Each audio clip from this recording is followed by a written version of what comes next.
Hello, Teresa Phelps Martin here, bringing you the energetic signature for October 15th until October 21st. And this is an interesting time because we're alive during this time of great change. And there's so much energy asking us to refine. And what refinement sometimes requires is like moving backwards, like things getting a little like less comfortable, less clear, less transparent, right? Like there's less understanding and certainty. And then we feel that movement forward of certainty. And what we have this week is really this movement into, it's really kind of like a new beginning. It's this point, it's called the Venus star point. It's where the sun and the moon will be conjunct in Libra. On top of that, we have the last quarter moon in Cancer. We also have all the transit this week involve the sun and Venus. And on the 22nd is when we culminate into this Venus star point that hasn't happened in this astrological sign of Libra in almost 100 years. And what's significant about this is beyond the scope of this energetic signature. So I've mentioned it in the past few weeks with the energetic signature for the week. So I highly recommend looking into it, or just spend time meditating on what are the feminine qualities, what are the archetypal energies of the feminine embodiment of Libra.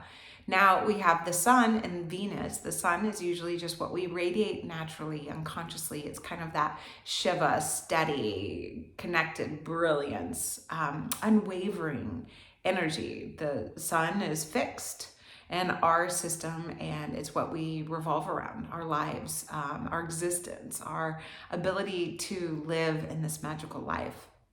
And Venus is that last planet between us on Earth and the sun, right? So it goes sun, Mercury, Venus, Earth, Mars, right?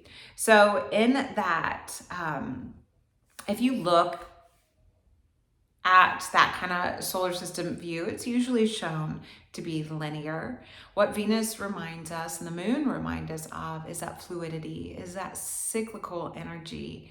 And we're in this place of renewing new ways of being, and maybe with more clarity, with more ability to relate versus being so divisive, right? So separated, so ununited. So just something to contemplate on as we move into this week, whenever you find yourself watching this, is what are those archetypal energies of Libra, that beauty, the relationships, the partnerships, the ability to stand from two different perspectives, but still have room to grow, still have room to evolve, to really honor the differences and that culture that we need, that environment that we need to grow and expand, to have the experience. So that would be the main signature influencing this week. So if I went rewind, right? Well, if I rewind, what we'll have is the moon will be in Cancer.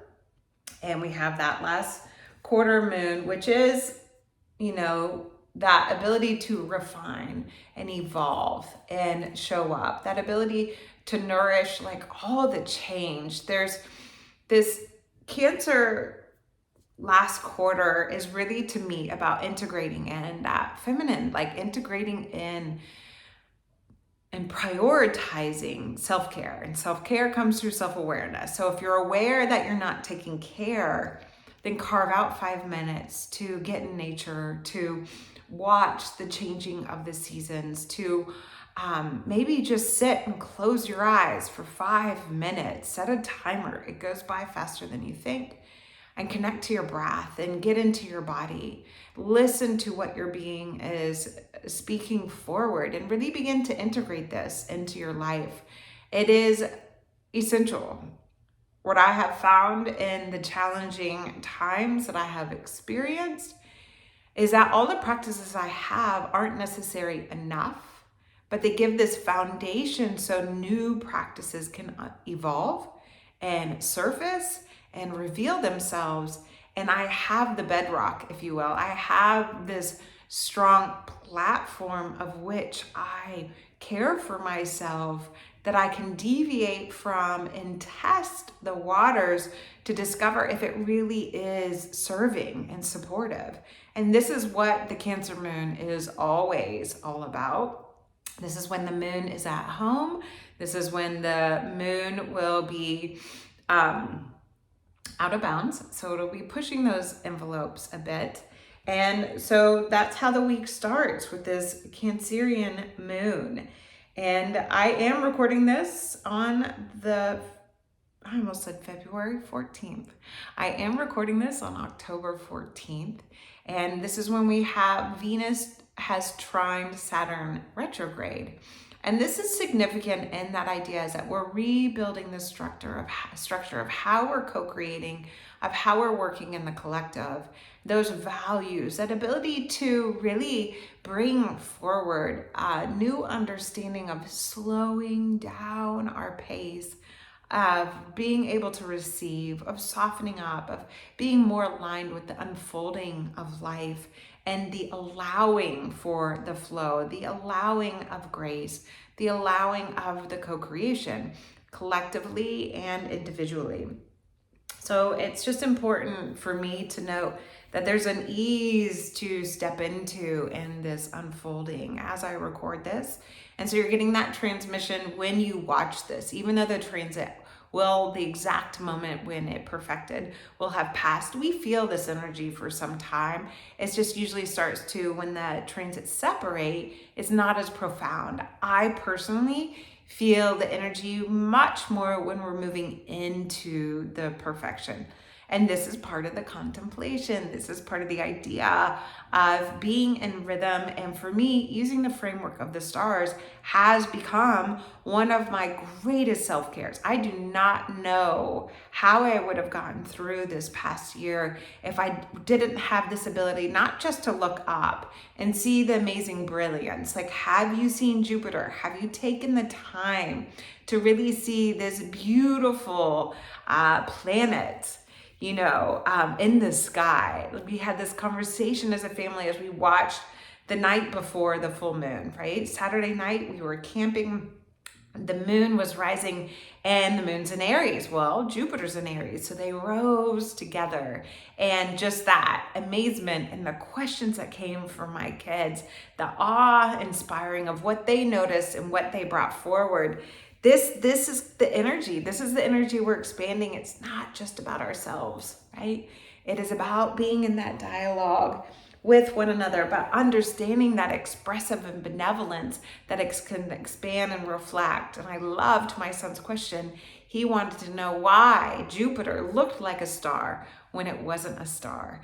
And so we spent time talking about how the planets, our ancestors called them the wanderers, because they moved through the sky. They didn't find themselves in the same places and again and again.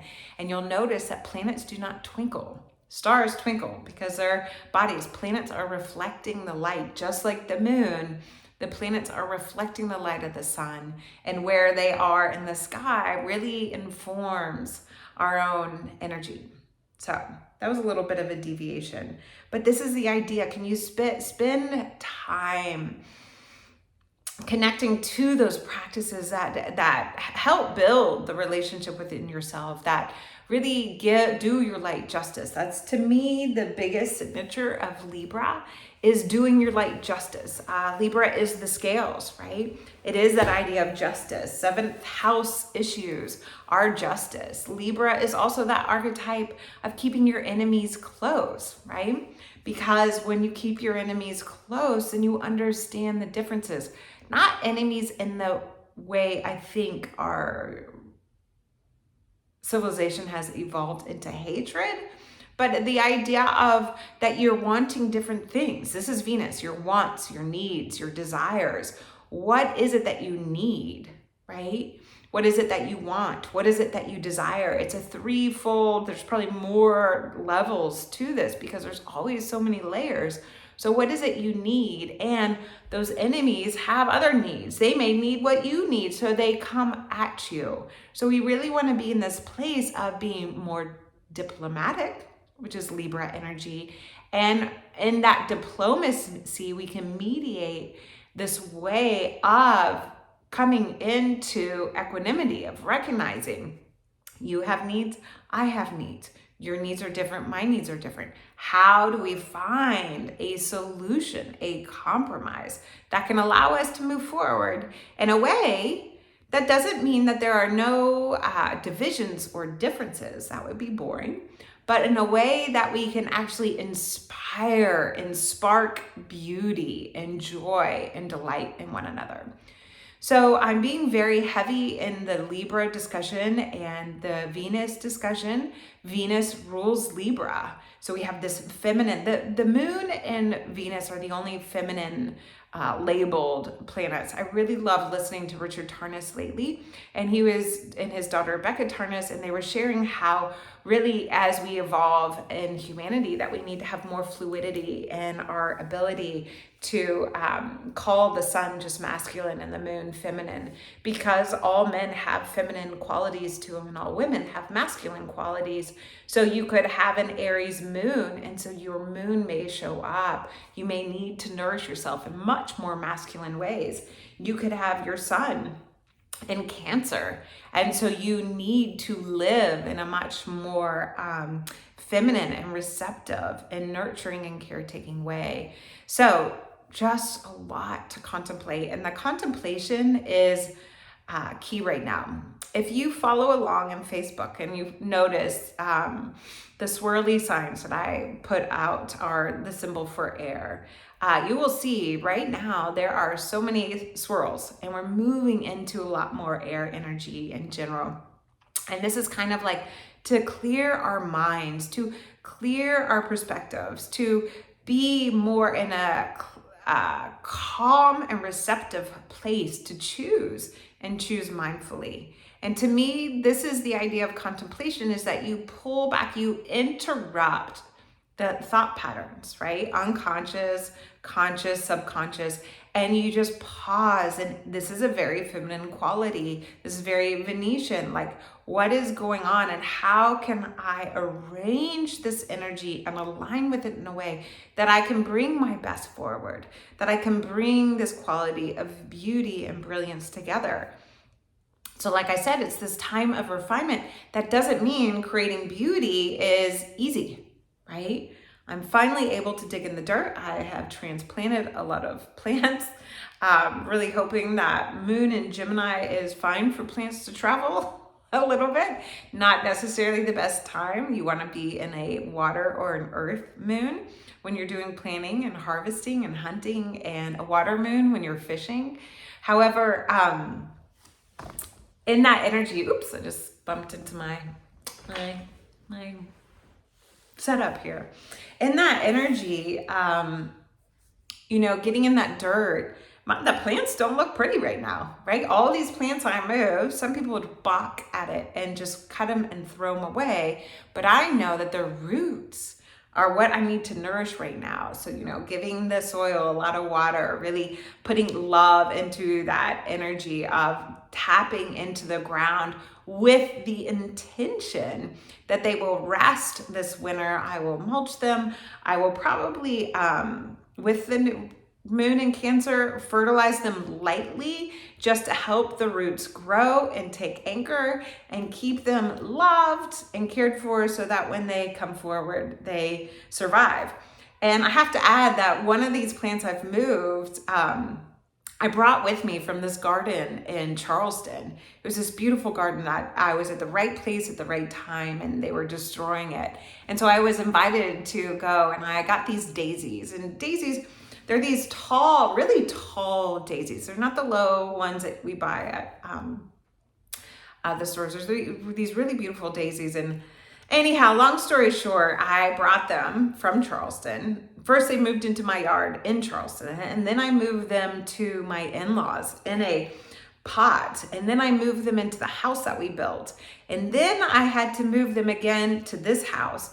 These particular daisies I moved to my in-laws when they moved here, and it's fine. She's older. She doesn't want something to take care of. So now I've moved them back. These daisies have moved with me, and they really represent so much of this journey of transformation I've been in. So when they bloom next summer and they're tall and they dance, and I love daisies, and they're tall and they dance, they will be that reminder of what can flourish even though things get messy, the beauty that can come forward. And I love to garden. So there's also this accomplishment of being able to dig again and being able to be in the dirt. This is the first time for me in almost a year that I've really been able to be in my yard. So it brings the beauty forward. It grounds me. So in those, when you see a lot of air energy right now, how are we purifying? How are we giving ourselves the time to ground and nourish ourselves and center ourselves from, okay, I've done enough. Now I need to pull back. And then once I've pulled back, what am I prioritizing of what I need to step back into? And it's a dance, and it's fluid, and it's graceful. This is the reason why my LLC is called Grace-Filled Growth. My yoga was called Yoga Full of Grace. And now I have this energy of Soulfully You, and it's all the same energy. It is all the same energy because that grace is our soul. It is our journey. So we're all here at this time to be moving into this energy of the moon moving through. And the moon is this beautiful reflection to us of our potentiality. But the moon requires us here on Earth. So when the moon moves through Cancer, what follows Cancer? Leo. The moon will move through Leo. Then the moon will move through Virgo. Then the moon will move through Libra, right? And that's moving us into the following week. But we have an eclipse on October 25th at 2 degrees Scorpio. So realize we're in this closing cycle and we're moving into an eclipse energy. And eclipse energy just brings forward. Oh, that's interesting. This is where the Venus star point has been at 2 degrees Scorpio. And sorry, this is what happens when you follow things. You see a pattern and then you pause and for me, I will contemplate for a moment just what's been going on at this 2 degree point in my own chart, in my own storyline, and realize this eclipse is going to just kind of push forward what needs to change. Eclipses are one of those things we wait and see, right? I am just so leaping into the future. But this wait and see energy is interesting because this eclipse point at 2 degrees Scorpio is really, it's an eclipse that's with the South Node. So what is it we need to release? And that releasing energy, the Venus star point has been in Scorpio for 100 years. There's 5 different star points. It makes a star.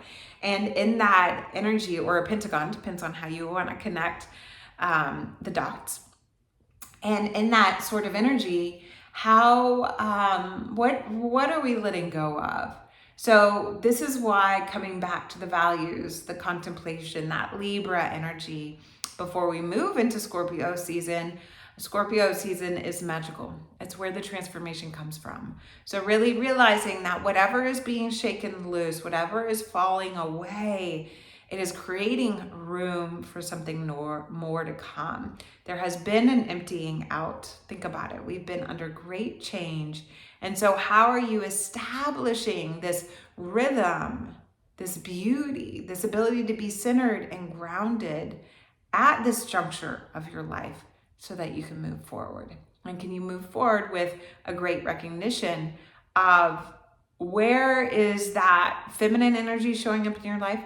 Where is the masculine energy showing up in your life? And so with that, the other transits we have, so if the sun is going to be quincunx Neptune on the 16th, on the 17th, Venus is quincunx Neptune. Why? Because the sun and Venus move into conjunction, the exact same degree in the sky, on the 22nd of October. So every aspect that the sun makes, Venus is going to make. So it's like that place of, if the sun and Venus are both quincunx Neptune, what comes to me is, are you really opening yourself up to the signs of the divine? Can you see these subtle ways? It's also that things may be blurry. Things may not be crystal clear right now. So sit with it. Give room to breathe life into the insights and into intuitive hits you're receiving from your guides, God, source, angels, go to church, read the Bible, whatever it is you do, however it is you connect to the divine, create that connection. And in that connection, open yourself up to being receptive, because Libra is a masculine energy, but Libra is also understanding the two sides. All air signs are about relationships. So these partnerships, these connections that you make out in the world, because you have a connection to yourself. So then the sun will trine Mars on the 17th, and on the 18th, Venus will trine Mars. So we really have this energy. Mars is moving really slow in Gemini. So we have an air trine, which, as I'm recording this, we're in a grand trine energy. We're in this grand air trine energy for quite a bit, because once it moves from Saturn, then it shifts into Mars. And when it shifts into Mars, we have the moon in Leo. So the moon is being receptive and supportive. Oh, that's kind of cool. Anyhow, what in that ability to, what are you choosing to carry forward? Mars will go retrograde. So we have the eclipse, and then we have Mars go retrograde, and then we have another eclipse. And in that energy, what is it we're driving forward? Now realize, when Mars starts to go retrograde, we're gonna feel some of these backtracking on some of the direction we've been taking. So that being said, the sun trining Mars is, you're gonna feel this drive of energy to move forward. Venus trining Mars is where we have that equilibrium, that balance, that ease between the masculine and the feminine. So pay attention just to the storylines and the patterns where there is a level of harmony, where there is easeful communication, especially when the days prior were a little challenging. And then we have the sun square Pluto, and then we have Venus square Pluto. Now, moving into these Pluto squares before the Venus star point is really about something falling away.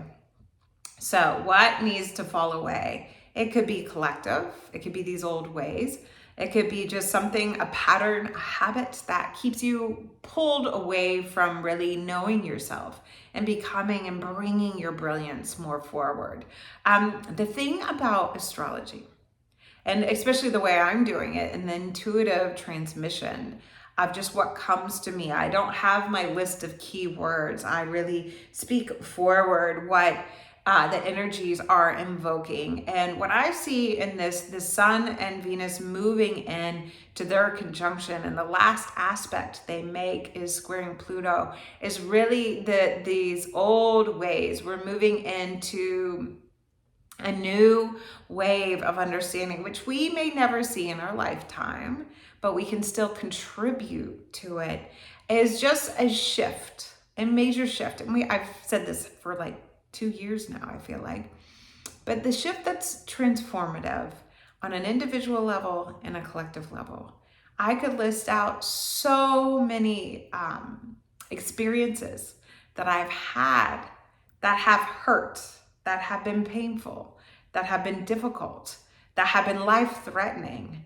Kind of ready to be done with these life-threatening experiences, but they have allowed me to cultivate such a deeper respect and value for life, and the ways that I know I have to continue to evolve and change. And that is what's happening when the sun and Venus are squaring Pluto in Capricorn, we have a shift in the foundation of our structures, the way we govern our lives, our own inner agency. And for me, that reminds me to not just drive, do, accomplish, but also to slow down and recognize that in that flow and in that cycle, it continues to unfold. And to have that evidence of how much resilience we have, because what Pluto also represents is that rebirth. And so it's going to be hard to let go, but we have this rebirth coming. And with this rebirth, here we have that refinement theme again of what is it that's getting a little ugly and a little messy, just like all my plants I transplanted, or how dry it is of the earth, but there's a resilience. There's an ability to bring new wisdom forward through the words that just came are the traumas and the terrors of some of our experiences. And in that hardship of life, how are you navigating? What are you leaning into? It is not about doing it all. It's not about being the hero, the superhero. Be a hero for your soul. Be that hero for future generations, not because you suffer and sacrifice. This to me is what the square is asking us to let go of, because there's so much more. And so I just gotta wind it up. This ability to contemplate is just really powerful right now. We're moving towards, the Day of the Dead and Halloween, and anybody who is connected to the other side will tell you that the veil starts to get thinner. It's easy to have the transmission to those who have gone before.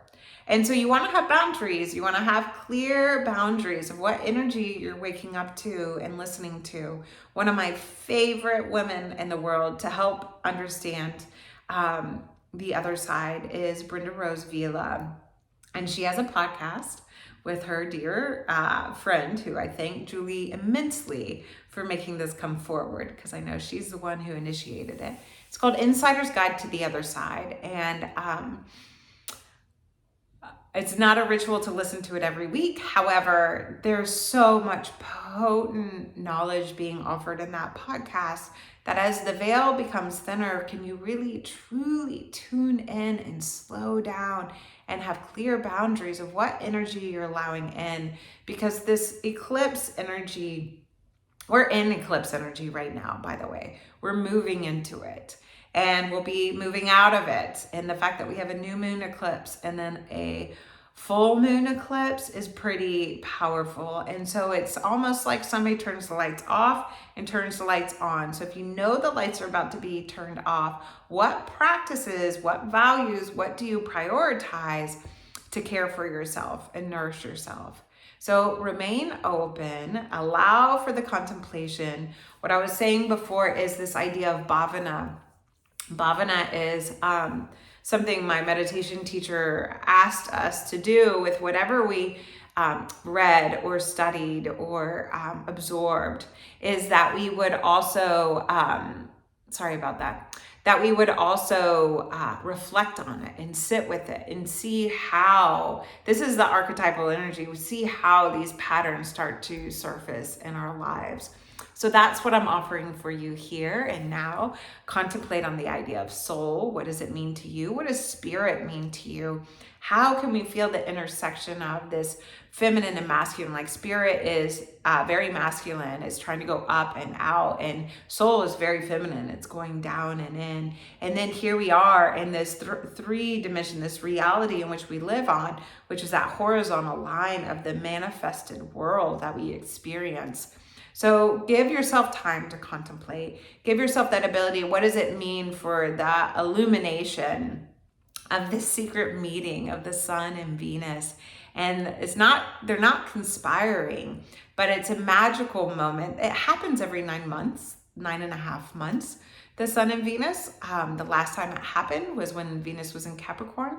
And I believe it happened late December or early January, sometime during Capricorn season.